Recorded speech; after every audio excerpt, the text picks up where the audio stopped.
So this is Sean D. with Community Conversations, here with a living legend in the Tampa area.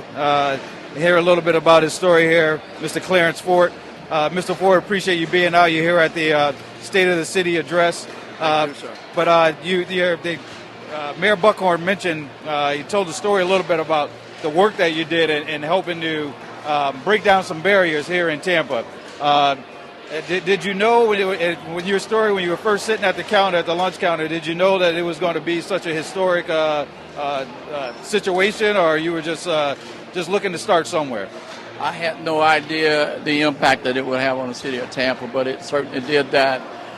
We got our idea from those 4 students up in Greensboro, North Carolina A&T, and that's when I got the idea to go out and organize the students from Howard W. Blake and Middleton High School.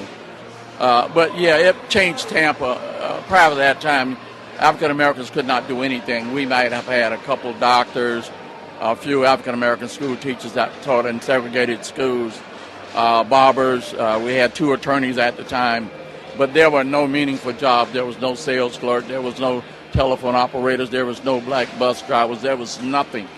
That sit-in demonstration was the catalyst that kicked all of that off, that got it started. Immediately after we did that, then the old GT, which was General Telephone Corporation, it's Verizon now, they started in a training class with 15 people. Out of that, they hired 4 telephone operators, and everything just started to go from there, like bus drivers and all those things of that nature. So that's how it started everything. So you really started sort of an economic boom for African Americans at that time, for black people at that time. Absolutely. It actually gave us some hope. We really didn't have any hope prior to that time. You could get as much education as you wanted to, but the jobs wasn't there. They was not hiring us. So that was the start. We pricked the conscience of the city fathers, and they began to see the wrong. And then we had a governor by the name of Leroy Collins who came out on television in the state of Florida and told the people that it was not right to take people money in one part of the store, but they could not sit down and eat in another part of the store. But because of that stand, he lost the next election. And that's what happened there. So and that's sometimes an unfortunate part, and especially being of the time, and we're talking, for those who don't know, we're talking in the 60s here, of a time frame where it was before my time, but still, as we talked about, mentioned today, I stand on the shoulder of giants like yourself who have helped do a lot of things to move the movement forward. And even though it may have come at some cost to personal gain and such, but there's a gain, I think, that comes from that as well. So being in Tampa, have you been here all your life? No, I grew up in Alachua County, right out of Gainesville, but I've been here for the last 56 years in Tampa. But I'll tell you what, one thing that I did get out of my high school experience, we were taught leadership abilities. So I have a program in Tampa now that I started 24 years ago called Saving Our Children. And we teach them life skills that they don't get at home and most times in school.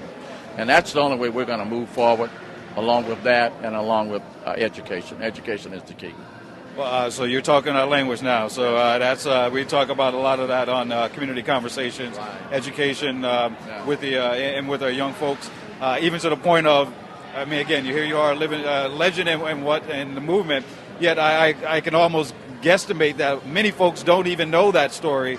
Yeah. They don't know that history, and therefore we don't know. There's a individual we had on a little bit ago who talked about not knowing ourselves. Not knowing our history is not knowing ourselves, right, as well. So, but you have a program here, Saving Our Children. Yeah, at our church. It's New Mount Zion Baptist Church, 2511 East Columbus Drive. It's every Saturday from 9:30 to 12 noon, and since 24 years of starting that program, we have not had one high school dropout and not one pregnancy. And 99% of those kids go on to college. Ones that don't go to college, they go to the military or they go to some other institution. Going to your program, you're going to do something. We do something. If the parents entrust them to us, we take care of them. We take it from there. That's great. That's great. Well, I wish we had more folks like you, and because we can use more even today. So we talk about some of the statistics of where our students are. Yeah. But as far as the work that you have done and continue to do, You're much appreciated, and we love to have you on at another point as well.